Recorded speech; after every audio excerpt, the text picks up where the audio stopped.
नमस्कार दोस्तों। OCN network में आपका स्वागत है। मैं हूं ओमकार चौधरी। तो क्या कहिएगा साहब, बांग्लादेश की संसद में शुवेंदु अधिकारी के चर्चे हो रहे हैं। वहां के एक सांसद ने कहा है कि शुवेंदु अधिकारी पर, शुवेंदु बाबू पर रोक लगाइए। किस बात की रोक लगाना चाहता है बांग्लादेश का वो सांसद? उसका कहना है कि बहुत बड़े पैमाने पर वहां से बांग्लादेशियों को पुश किया जा रहा है वापस। तो इसमें क्या गलत है? अगर वो आपके नागरिक हैं और पश्चिम बंगाल की डेमोग्राफी को तहस नहस किए दे रहे थे, तो सवाल ये है कि उनको पुशबैक क्यों ना किया जाए। लेकिन वो जो बयान दिए जा रहे हैं कि ये बांग्लादेशी घुसपैठिए हैं, उसको लेकर के उनके पेट में दर्द है साहब। तो एक तो इस विषय पर जरा चर्चा करेंगे। दूसरे, एक 1970-72 का कानून है जिसमें कुछ संशोधन करने के लिए शुवेंदु अधिकारी उसे अब पेश करने जा रहे हैं। और कहा यह जा रहा है कि ये कानून बुलडोजर का भी बाप है।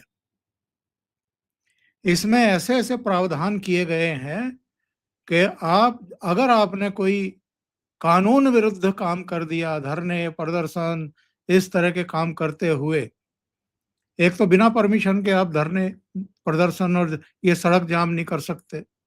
दूसरे, आपने अगर संपत्ति नष्ट कर दी किसी भी तरह की, वो सार्वजनिक हो, सरकारी हो या निजी संपत्ति हो, तो आप बहुत लंबे नपेंगे और आपकी प्रॉपर्टी से ही उसको, आपसे ही उसकी भरपाई की जाएगी, वसूली की जाएगी। तीसरे, सोमवार को यूसीसी बिल पेश होने की पूरी पूरी संभावना बन गई है और उत्तराखंड, असम और एक और स्टेट गुजरात के बाद ये चौथा स्टेट होगा देश का जहां पर यूसीसी लागू होगा। अब उन 3 राज्यों में यूसीसी लागू हो गया, ये इतनी बड़ी खबर नहीं थी साहब। जितनी बड़ी खबर ये है कि ये पश्चिम बंगाल में लागू होने जा रहा है। तो ये 3 विषय हैं और कुछ और भी विषय हैं, उन पर जरा चर्चा करेंगे। और मेरे साथ जुड़ गए हैं कोलकाता से वरिष्ठ पत्रकार और आपके सुपरिचित पंकज विश्वास। तो पंकज जी को साथ जोड़ते हैं और चर्चा को आगे बढ़ाते हैं। पंकज जी, बहुत स्वागत, बहुत अभिनंदन, नमस्कार। बहुत बहुत धन्यवाद सर, नमस्कार। तो बांग्लादेश की संसद में भी शुवेंदु बाबू पर अब रोक लगाए जाने की मांग वहां के एक पार्लियामेंटेरियन ने की है साहब। बड़े दुखी हैं। बहुत ज्यादा दर्द दे दिया क्या बांग्लादेशियों को, घुसपैठियों को, रोहिंग्याज को। और उन्होंने 2 दिन पहले शायद सदन में खड़े होकर बताया था कि, और ये ऑफिशियल फिगर है, सरकारी फिगर है, कि 10,000 को तो हम भेज चुके, 1800 होल्डिंग सेंटर्स में अभी हैं, लेकिन अनऑफिशियली तो बहुत सारे लोग भेज दिए गए होंगे, इसलिए अब पेट में दर्द उठना शुरू हो गया है उनके। सर बात तो एकदम सही है। मैंने भी वो वीडियो देखा है जहां बीएनपी के सांसद शुभेंदु अधिकारी जी पे झल्लाते हुए दिख रहे हैं, या दोनों देशों में शुभेंदु अधिकारी जी जो है एक दरार बनने की कोशिश कर रहे हैं, उनका ये अपना बयान है। हालांकि ये तो एकदम सरासर गलत है। लेकिन बांग्लादेश का जो समस्या है, और सबसे पहले मैं आंकड़ों पे आऊं सर, शुभेंदु अधिकारी जी जो बता रहे हैं 10,000 नंबर और 1,000 प्लस जो होल्डिंग सेंटर में है, टोटल 11,000 के आसपास। सर ये आंकड़ा जो है ये सिर्फ परिवर्तन के बाद, मतलब शुभेंदु अधिकारी जी की सरकार या बीजेपी के जीतने के बाद, सरकार बनने के बाद का आंकड़ा है। लेकिन इस समय चुनाव जब यहाँ पे चुनाव से तो उसको जोड़ लें तो वो लाखों में फिर नंबर आ जाएगा, क्योंकि चुनाव से पहले जब इलेक्टोरल रोल में जब रिफॉर्म हो रहा था तो उस समय भी लाखों लोग गए थे। लेकिन उस समय ममता बनर्जी की सरकार थी, जिसके वजह से अभी जो 10,000 बताया जा रहा है। लेकिन बांग्लादेश का जो प्रॉब्लम है वो है कि लाखों में अगर लोग आते हैं उनको खाने देने का लाले पड़ जाएंगे, उनको रखेंगे कहाँ, रिहेबिलिट करेंगे कहाँ? बांग्लादेश में जो खाना है वो तो भारत से ही जाता है, चावल जाता है, प्याज, दाल, सब कुछ, मिर्च तक वो यहीं से जाता है। बांग्लादेश में चीनी की भी फैक्ट्री नहीं है। तो बांग्लादेश की ये जो समस्या है, इसको वो लोग चाह रहे हैं कि इस पे रोकथाम लगे, और इसी के वजह से वो इतना चिल्ला रहे हैं, क्योंकि उनको वहां पे वो लोग अगर इतने संख्या में लोग वहां तादाद में चले जाएंगे, फिर उनको खाने कौन देगा? जो लोग थे वो उनको काम कौन देगा? ज्यादातर जो लोग बांग्लादेश से यहाँ आते थे, वो यहाँ काम धंधे की तलाश में आते थे। तो ये लोग अब जब यहाँ से चले जाएंगे, पूरा बांग्लादेश का सर जो इकोनॉमिक सिस्टम है वो रेमिटेंस पे चलता है। आप बांग्लादेश के न्यूज़पेपर या उनके आर्टिकल्स भी पढ़ेंगे तो वो हमेशा रेमिटेंस की चर्चा करते हैं कि इस साल साहब हमारे यहाँ रेमिटेंस इतना आ गया। तो बांग्लादेश की इकोनॉमी चरमरा जा रही है। अगर इतने सारे लोग अगर वापस भेज दिए जाएंगे तो फिर उनको काम कौन देगा? बांग्लादेश में तो काम है नहीं, जिसके वजह से वो लोग यहाँ आते थे, अलग अलग देशों में वो जाते हैं। जो अच्छे कामगार लोग हैं वो यूरोपियन कंट्रीज में, अमेरिका में, कनाडा में चले जाते हैं, फर्स्ट वर्ल्ड कंट्रीज में जाते हैं। और जो मजदूर टाइप लोग हैं वो फिर इस भारत, मलेशिया, दुबई, इस ऐसे ऐसे देशों में जाते हैं जहां काम धंधा है, इन छोटे मोटे काम का भी जहां जरूरत है। तो ये जो छोटे मोटे जो काम का ये जो एक बड़ा मार्केट भारत था उन लोगों के लिए, यहाँ वो ज्यादातर इलीगली रूप से आते थे, क्योंकि भारत में अपने ही कामगार लोगों की कमी नहीं है, तो हम फिर बांग्लादेश से फिर क्यों ऑक्युपाई करेंगे? तो वर्क वीसा या वर्क परमिट जो है वो बांग्लादेशियों के लिए भारत में उतना इजी अवेलेबल था नहीं, जिसके वजह से वो डुप्लीसिटी करके आते थे। मेन समस्या उनको खाना पीना देना, उनको काम देना, इसके लिए वो तिलमिला रहे हैं। मेन समस्या बांग्लादेश के पेट पे लात पड़ गई है। इस पे जरूर चर्चा होनी चाहिए, एक बहुत बड़ा मुद्दा है। इसीलिए बांग्लादेश के जो बीएनपी के सांसद है वो शुभेंदु अधिकारी पे चिल्ला रहे हैं, और सरकार भी अभी उनको जेल में रख के खिलाने पिलाने के मूड में है नहीं। शुभेंदु अधिकारी जी ने स्पष्ट रूप से कह दिया था, भागो भागो जल्दी भागो, उनको यहाँ जमाई ट्रीटमेंट मिलेगा नहीं, क्योंकि कानूनी प्रक्रिया में अगर आप जाएंगे तो फिर वो लंबा फंसेगा मामला, क्योंकि सारे लोगों के पास आधार कार्ड था, मैक्सिमम लोगों के पास भारतीय होने के जितने प्रमाण होते हैं, भारतीयों से ज्यादा उनके पास प्रमाण थे। वो खेल कूद का भी सर्टिफिकेट अरेंज करवा लेते थे।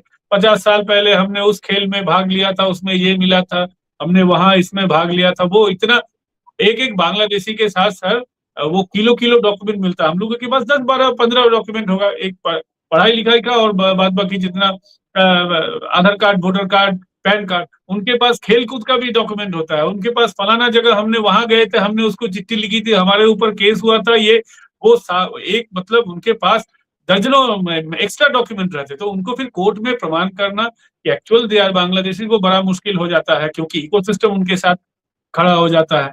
वामपंथी जितने एडवोकेट्स हैं, विकास रंजन भट्टाचार्य जैसे, ये लोग उनकी पैरवी करने लगेंगे। तो इसलिए ये सिस्टम अपनाया जा रहा है जिसमें समस्या कम है, और इसीलिए बांग्लादेश तिल मिलाया हुआ है। दूसरे पंकज जी, 1972 में, मेरे विचार से अगर मैं गलत नहीं हूं तो तब सिद्धार्थ शंकर रे जो है मुख्यमंत्री रहे होंगे, कांग्रेस का शासन रहा होगा। तब एक कानून लाया गया था, the West Bengal maintenance of public order act 1972। और इसका जो मकसद था वो ये था कि जो राजनीतिक अस्थिरता है, हिंसक आंदोलन है, और जो कानून व्यवस्था की भारी समस्याएं थी, उनको नियमित करने और पब्लिक ऑर्डर बनाए रखने के लिए, सार्वजनिक व्यवस्था बनाए रखने के लिए, उग्रवादी गतिविधियों को रोकने के लिए और अवैध हथियारों पर लगाम लगाने के लिए विशेष शक्तियां अर्जित की थी राज्य सरकार ने। और अब जो है उसमें संशोधन के लिए जो शुभेंदु अधिकारी सरकार है वो पश्चिम बंगाल लोक सुरक्षा और असामाजिक गतिविधि नियंत्रण विधेयक 2026 को पेश करने जा रही है। इसको बुलडोजर का बाप बताया जा रहा है, और ये कहा जा रहा है कि अगर आपने तोड़फोड़ कर दी तो आपकी 7 पीढ़ियों तक भी वसूली का जिम्मा आपके ऊपर डाला जाएगा। ये इतना सख्त कानून लाने की जरूरत क्यों पड़ी है शुभेंदु बाबू को? सर अगर 70s की बात करें तो वो दौर कुछ और था। उस समय बंगाल में जो है नक्सलवाद और कम्युनिज्म आंदोलन चरम पे था उस समय। वो एक सरकार बनने से पहले एक रूपरेखा तो उस समय बन रही थी कि अब कांग्रेस को जाना है और वामपंथियों को आना है। उस समय वामपंथियों के पक्ष में भी सपोर्ट था, क्योंकि भारत में जमींदारी प्रथा अंग्रेजों के समय से जो चला आ रहा था उसका एक दुष्प्रभाव तो मतलब डेमोक्रेटिक गवर्नमेंट बनने के बाद भी रह ही गया था। तो उस समय वामपंथियों ने सरकार के खिलाफ जिस तरीके से आंदोलन किया, नक्सलियों ने भी किया था और सीपीआई सीपी जैसी पार्टियों ने भी उस समय किया था, कम्युनिस्ट पार्टियों ने भी सम्मिलित रूप से किया था। तो वो एक ऐसा दौर था जब लोगों पे पर्सनली पॉलिटिकल पर्सन्स पे नकेल कसना जरूरी था, और इस जैसे अराजक तत्व जैसे नक्सली जैसे थे उन पे नकेल कसना जरूरी था। लेकिन सर अब दौर अलग है। अब दुनिया बहुत स्मार्ट बन चुका है, स्मार्ट तरीके से लोग काम करते हैं। तो अभी जो है इन पे नकेल कसने के लिए खासकर पे इनमें उन लोगों पे नकेल कसना जरूरी है जो लोग संगठित अपराध कर रहे हैं। कौन लोग संगठित अपराध कर रहे हैं? बंगाल में आप देख लीजिए या कहीं भी भारत में देख लीजिए, अगर जेल में जो लोग बंद हैं उनकी आबादी अगर जांच कराई जाए तो देखिएगा 70% लोग एक ही आबादी के, और वो भीड़ तंत्र पश्चिम बंगाल में इतने दिनों से वो कायम करके रखे थे। सरकार बनने के बाद भी आपने देखा मस्जिदों के लिए, मस्जिद यहाँ तो बंगाल में मतलब लाखों मस्जिदें हैं। कोलकाता में बड़ी बड़ी बहुत सारी मस्जिदें एकदम प्रोमिनेंट जगह पे है, कहीं मस्जिदों का कमी नहीं है। लेकिन उनको जो है सड़क पे ही, इस गर्मी में घर में हम लोग रह नहीं पा रहे हैं, लेकिन सड़क पे ही 40 डिग्री धूप में ही उनको नमाज पढ़ना है। ये कहीं ना कहीं रिलीजियस से ज्यादा एक पावर दिखाने का मैटर। तो सरकार अगर उनको कंट्रोल करना चाहती है तो सरकार को भी कहीं ना कहीं मसल फ्लेक्स करना ही होगा, उनके मन में डर बैठाना ही होगा। आज शुभेंदु अधिकारी है, कल नहीं भी रह सकते हैं, दूसरा कोई मुख्यमंत्री हो सकता है, लेकिन कानून में वो प्रावधान होना चाहिए कि जनता में ऐसा कानून है तो इस कानून का डर होना चाहिए। कानून और कानून का इम्प्लीमेंट दोनों जरूरी है अगर यहाँ भीड़ तंत्र को अगर कंट्रोल में लाना है। क्योंकि कोई मुख्यमंत्री अगर बदल गया, मान लीजिए आज शुभेंदु अधिकारी नहीं रहे, वो केंद्र में मंत्री बन गए, लेकिन ये कानून तो रह जाएगा। ये कानून वो पावर देगा आने वाले पीढ़ी को भी कि उनको कंट्रोल किया जा सके। अगर बुलडोजर एक्शन करते हैं, मान लीजिए बुलडोजर एक्शन नहीं भी हुआ, उसका जमीन का कुर्की जब्ती हो गया और वहीं से वसूली करके जो लोग क्षतिग्रस्त हुए हैं उनको अगर ये दे दिया जाए, उनको मुआवजा दिया जाए। सरकार अपने कंधों पे क्यों लेगी मुआवजे का मुआवजा? क्योंकि गुंडागर्दी करेगा कोई और पैसा भरेगा सरकार, ये तो नहीं होना चाहिए। तो इसमें ये जो प्रावधान है, जो लोग गुंडागर्दी करेंगे उन्हीं से वसूल के फिर जो क्षतिग्रस्त लोग हैं उनको पैसा दिया गया, ये तो एक रहेगा ही। इसके अलावा संपत्ति क्रोक करना या संपत्ति को बुलडोज करने का भी अभी जो लीगल अथॉरिटी सरकार के पास है नहीं, या वो कानून की पेच में फंस जाता है, बार बार कोर्ट में वो फिर उसको चैलेंज कर दिया जाता है। लेकिन अगर एक ऐसा फ्रेमवर्क रहे, कानूनी फ्रेमवर्क, तो फिर कोर्ट पे वो चैलेंज नहीं होगा क्योंकि वो कानून के तौर पे ही माना जाएगा। इसीलिए शुभेंदु अधिकारी जी जल्दी जल्दी ये कानून लाना चाहते हैं ताकि भीड़ पे नियंत्रण लाया जाए। आज तृणमूल कांग्रेस टुकड़ों टुकड़ों में बट गई है, लेकिन हमेशा तो ये पावर वैक्यूम रहेगा नहीं। ये डेमोक्रेसी का रूल है, कोई ना कोई नया पावर आएगा ही। तो अगर वो पावर इन लोगों को अगर हवा दे, क्योंकि पश्चिम बंगाल ने आज 70-80 साल से ये सहा है एकदम। जब भारत स्वाधीन हो रहा था, आजादी से पहले हिंदुओं के ऊपर जो नरसंहार हुआ था वो आज भी जारी है। बालदा मुर्शिदाबाद में हिंदू घट गए हैं, बशीरहाट में हिंदू घट गया है, और हर जगह डरा के धमका के बार बार दंगा करके इलाके को खाली किया जाता है। बॉबी हकीम के इलाके, कोलकाता पोर्ट का जो इलाका था, एक समय बंगाली ब्राह्मण और बिहारी जो कामगार लोग थे उन लोगों की बस्ती थी। आज वहां बंगाली तो है ही नहीं, बिहारी भी घट गया है, पूरा पूरी वो इस्लामिक जोन बन गया है, जिसको गर्व से कुछ लोग मिनी पाकिस्तान बोलते हैं। तो ये पूरा जो एक सिस्टमेटिक वे पे क्लींजिंग ऑपरेशन जो हुआ है उसको भी अगर रोकना है या भीड़ तंत्र को रोकना है, तो ये जो कानून आ रहा है इसकी बहुत ज्यादा जरूरत है आज बंगाल को। बहुत महत्वपूर्ण कानून ये साबित होने जा रहा है, क्योंकि मैं इसके कुछ प्रावधान पढ़ रहा था। देखिए, मैं दर्शकों को भी संक्षेप में बता देता हूँ, फिर आगे चलते हैं। ये प्रिवेंटिव डिटेंशन यानी बिना मुकदमे के हिरासत में रखना, एक्सनेटमेंट यानी जिले से निष्कासित, जिसको जिला बदर बोलते हैं, जैसी शक्तियां पुलिस को असीमित अधिकार देंगी। और ये बिल दंगाइयों को पनाह देने वालों के खिलाफ भी जीरो टॉलरेंस रखता है। किसी को पनाह देना भी अब 2 साल की सीधी जेल को निमंत्रण होगा। और पंकज जी, मैं ये जरूर जानना चाहूंगा कि ये विपक्ष में, पूरे विपक्षी गलियारे में सन्नाटा क्यों पसर गया है इस बिल के आने पर, बिल को लाए जाने पर? इसकी भनक मात्र मिलने से ही सन्नाटा है, एक दहशत है। सर इसीलिए है कि अगर पश्चिम बंगाल के राजनीतिक आंदोलन को देखिए तो ये बराबर हिंसात्मक ही था। जब कांग्रेस जा रही थी, वामपंथी आ रहे थे, उस समय दोनों गुटों ने आपस में वहां मुठभेड़ होता था। मेरे अपने घर से मेरे बड़े बाबा यानी बड़े पिताजी मेरे, वो खुद उस आंदोलन में मारे गए थे, नक्सलियों का वो शिकार होते। वो कोई राजनीति भी नहीं करते थे। यहाँ लाखों लोग उस समय मारे गए हैं जो किसी राजनीति से भी नहीं जुड़े थे। कांग्रेस कहती थी हमारी पार्टी में भिड़ जाओ तो हम तुमको संरक्षण देंगे, नहीं तो हम तुमको वामपंथी मान लेंगे। तो ये सारा उस समय चलता था। सीपीएम जब जा रही थी, जब टीएमसी आ रही थी, बुद्धदेव भट्टाचार्य ने एकदम विधानसभा, भरी विधानसभा में कहा था आमरा ओरा, या आप उस साइड हैं या हमारे साइड में, बीच में कोई नहीं होता, आप न्यूट्रल बंगाल में नहीं रह सकते हैं। ममता बनर्जी ने भी वही किया। जो उनके साथ था वो अच्छे लोग थे, भले लोग थे। जो उनके साथ नहीं थे, ममता बनर्जी या तो पहले उनको नक्सलवादी बोलती थी, माओवादी, उनको माओवादी करार देती थी, और बाद में उनको बीजेपी करार दे देती थी। तो बंगाल में हमेशा आंदोलन जो है हिंसात्मक ही था। तो हमेशा विपक्षी पार्टी जो है इसका सहारा लेती थी। सिर्फ हमने बीजेपी को देखा कि बीजेपी सिर्फ मार खाती थी, कभी पलटवार करती नहीं थी। जब बीजेपी अपोजिशन में भी थी उस समय भी हम लोग बोलते थे बीजेपी क्यों इस तरीके से चूड़ी पहन के बैठा है। हालांकि वो बीजेपी का फॉर्मूला था, अलग बात है। लेकिन आज अपोजिशन में तो टीएमसी है। आज टीएमसी की हालत खराब है। आने वाले दिनों में उसका हालत अच्छा होगा या नहीं, इसकी गारंटी कौन दे सकता है? या नई पार्टी वो भी कोई इस तरीके का रुख ले, इसका गारंटी कौन दे सकता है? या मान लीजिए जिस तरीके से ममता बनर्जी के राज में यहाँ बंगाल में अलग अलग जिलों में जो रेडिकलाइजेशन हुआ था, जो उसके वजह से हम लोगों ने बहुत यहाँ पे दंगा सहा है। तो आज ये जो कानून इतना अगर स्ट्रांग बन रहा है तो विपक्ष को तो डर लगेगा ही, क्योंकि विपक्ष फिर सोचेगा तो फिर हम कैसे आंदोलन करेंगे। आंदोलन का मतलब यहाँ सिर्फ रैली करना नहीं होता था पश्चिम बंगाल में।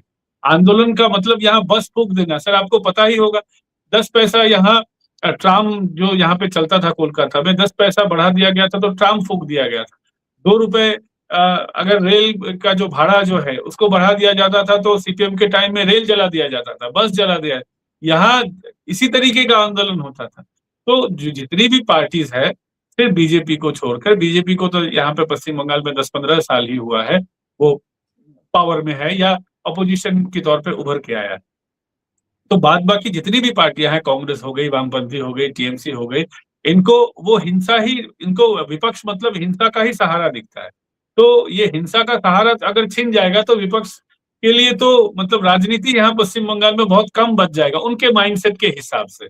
इसीलिए उनको डर लग रहा है। तो फिर रैली करके बीजेपी को कैसे हटाएंगे? सिर्फ विधानसभा में चिल्लाने से थोड़ा ही होगा। थोड़ा तोड़फोड़ करना पड़ेगा, थोड़ा दंगा करना पड़ेगा, थोड़ा पार्टी के लोगों को मारना पीटना पड़ेगा, ये सब तो फिर बंद हो जाएगा। इसीलिए वो डर रहे हैं। और सबसे बड़ा वो जो प्रिवेंशन वाला जो मामला है, बिना मुकदमे के हिरासत में ले सकते हैं। अभी तो आप बंगाल में किसी को भी गिरफ्तार करेंगे तो 24 घंटे के अंदर आपको कोर्ट में पेशी करना ही पड़ेगा। लेकिन ये कानून एक्चुअली सच में बड़ा खतरनाक है और इसका मिसयूज ना हो, मैं ये भी बोलूंगा कि मिसयूज ना हो, ये भी हम लोगों को देखना पड़ेगा। पंकज जी, सबसे पहले उत्तराखंड में, फिर असम और गुजरात में यूसीसी लागू हो चुका है। बंगाल चौथा राज्य होगा जिसमें यूसीसी का ड्राफ्ट पेश किया जा रहा है, अब कानून के तौर पर प्रस्ताव पेश किया जा रहा है।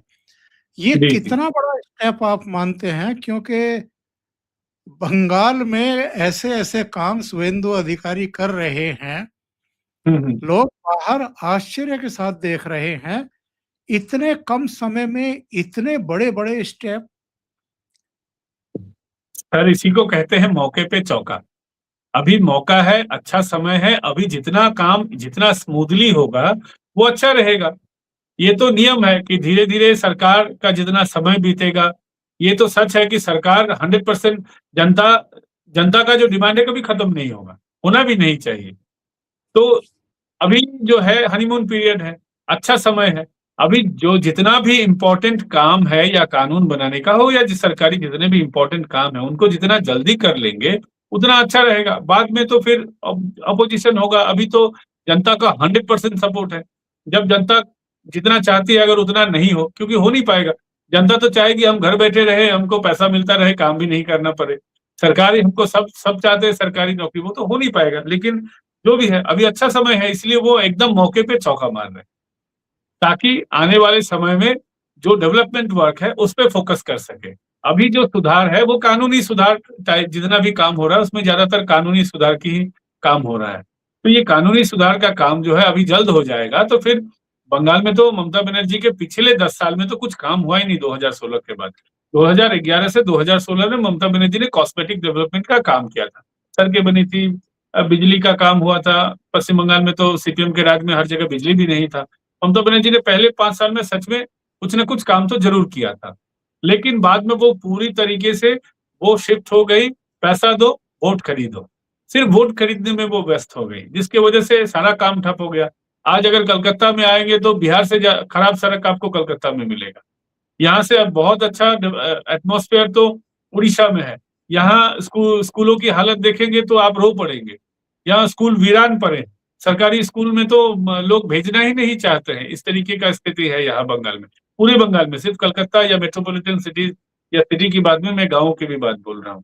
तो इसीलिए वो चाहते हैं कि इस समय में जितना ज्यादा हो सके इस तरीके का सुधार का काम कर सके, ताकि बाद में ज्यादा समस्या ना आवे। तो पंकज जी, वो जो पर्सनल लॉ कानून है, इसके अलावा 4-4 शादियों के हक हैं, वो सब करने वाले और मनमानी करने वाले लोगों का क्या हाल होगा? एक्सेप्ट कर पाएंगे इसको? नहीं करेंगे तो उनके पास ऑप्शन क्या है? सर यूसीसी में तो मुझे लगता है मुसलमानों को सर खुश होना चाहिए, क्योंकि वो तो मुसलमानों को समान दर्जा देने का हक देंगे। यूनिफॉर्म सिविल कोड, यानी हर आदमी को एक जैसा अधिकार होगा। तो मुसलमानों को तो खुश होना चाहिए। मुसलमान तो समाज तो हर समय बोलता है कि साहब हमें कम मिल रहा है, हम पिछड़े लोगों में हमें गिना जाता है।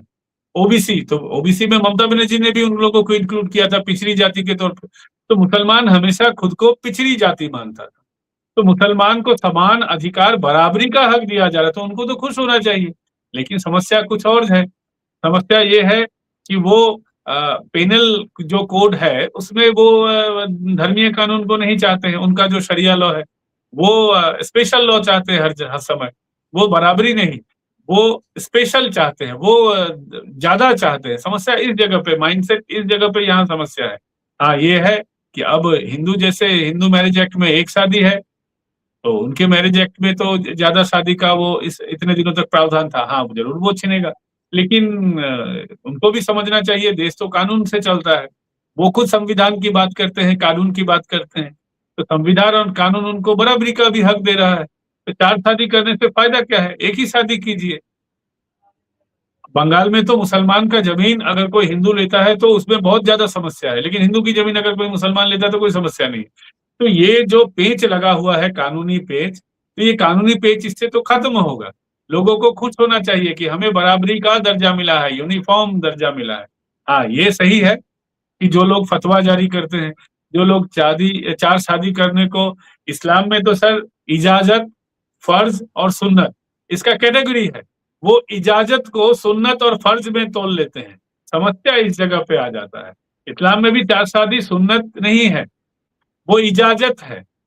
और उसमें भी जो जानकार है वो और अच्छा बता पाएंगे कि उसमें बताया गया है कि पहली बीवी से ये लेना पड़ता है, मतलब परमिशन लेना पड़ता है सेकंड, थर्ड या फोर्थ मैरिज करने में।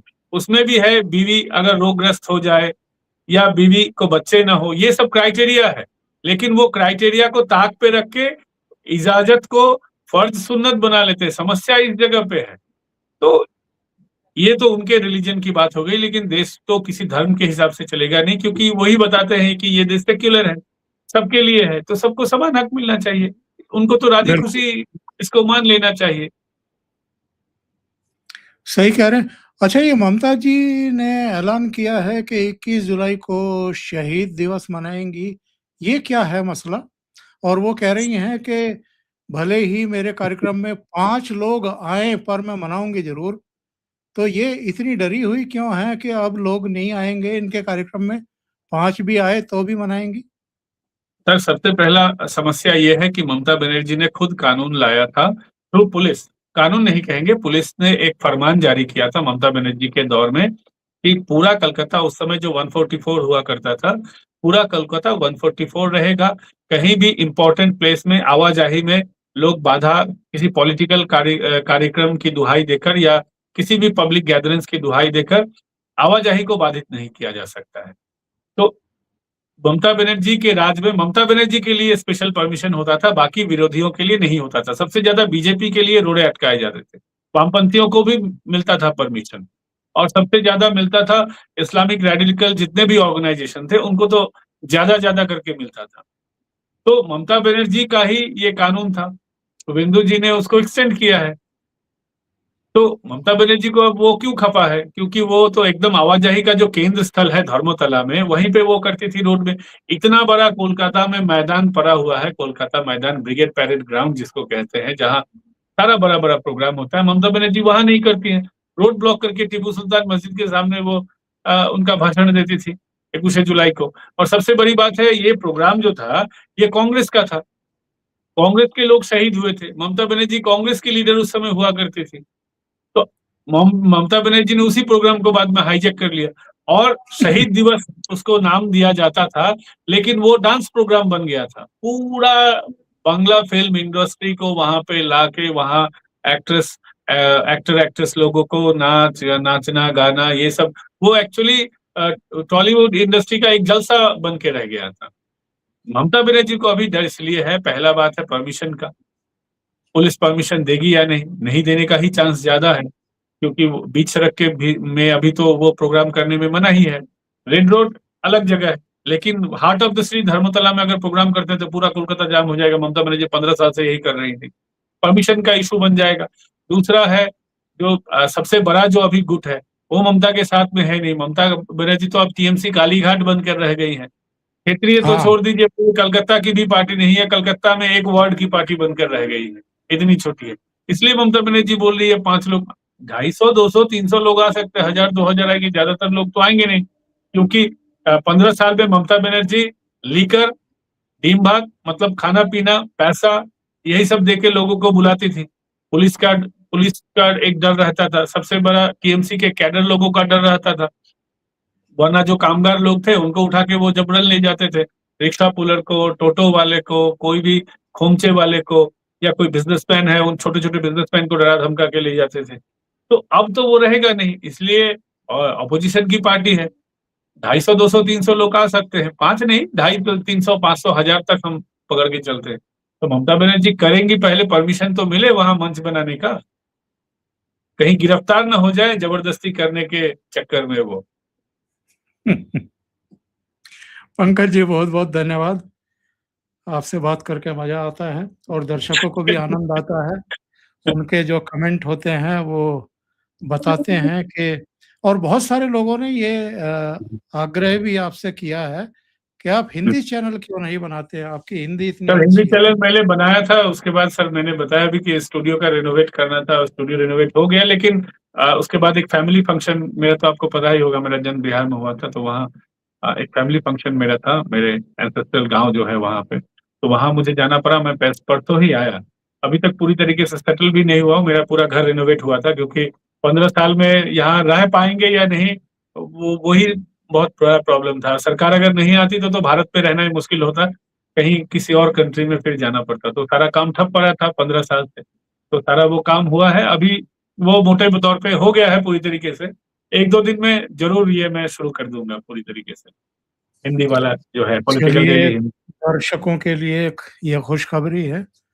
बहुत-बहुत धन्यवाद आपका पंकज जी जुड़ने के लिए और थैंक यू सर, महत्वपूर्ण धन्यवाद। मुद्दों पर चर्चा करने के लिए। Thank you so much. बहुत नमस्कार। बहुत धन्यवाद सर, नमस्कार।